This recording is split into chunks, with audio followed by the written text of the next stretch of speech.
Social media open చేసినా, TV on చేసినా ఒక్కటే వినబడుతుంది.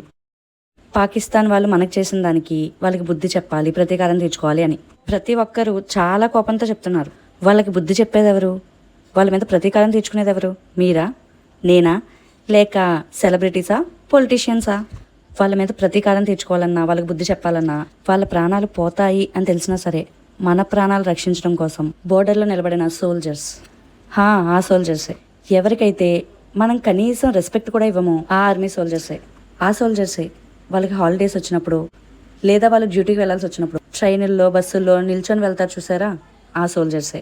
ఎందుకంటే వాళ్ళకి మనం ప్లేస్ ఇవ్వం, కూర్చోడానికి కూడా ప్లేస్ ఇవ్వం. బహుశా వాళ్ళకి నిలబడమే అలవాటు అయిపోయింది అనుకుంటామో ఏమో. పాకిస్తాన్ వాళ్ళకి మనకి యుద్ధం జరిగితే సివిలియన్స్గా మనకి ఎంత ఎఫెక్ట్ ఉంటుందో తెలియదు. మన ప్రాణాలు 100% పోతాయని గ్యారంటీ లేదు. కానీ బోర్డర్లో నిలబడిన వాళ్ళకి ప్రాణాలు పోతాయి అని గ్యారంటీగా తెలిసి కూడా మన కోసం అక్కడ నిలబడ్డారు. అలాంటి వాళ్ళ ఫ్యామిలీస్కి మనం ఏమాత్రం రెస్పెక్ట్ ఇస్తున్నాం, ఏమాత్రం విలువిస్తున్నాం? మనం చాలా ఈజీగా అనేస్తున్నాం కదా వాళ్ళకి ఎలా అయినా బుద్ధి చెప్పాలి, వాళ్ళు ఎలా అయినా శిక్ష అనుభవించాలని. కానీ ఒక్కసారైనా ఆ బోర్డర్లో నిలబడిన వాళ్ళ ఫ్యామిలీస్ గురించి ఆలోచించారా? వాళ్ళ పేరెంట్సో, వాళ్ళ వైఫో ప్రాణాలు అరచేతిలో పట్టుకుని ఎప్పుడు ఏం వినాల్సి వస్తుందో అన్న భయంతో బ్రతుకుతుంటారు. మనం హ్యాపీగా ఉండడానికి, మన నుదుటిన కుంకుమ ఉండడానికి వాళ్ళ హస్బెండ్స్ని బోర్డర్కి పంపిస్తున్నారు.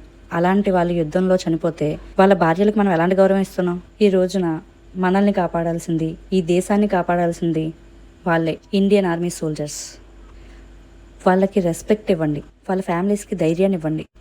ఈ క్షణం వాళ్ళు పడే బాధ, ఆ ఫ్యామిలీస్ అనుభవించే మనోవేదన ఇంకెవ్వరూ అనుభవించట్లేదు. Please respect soldiers and their families.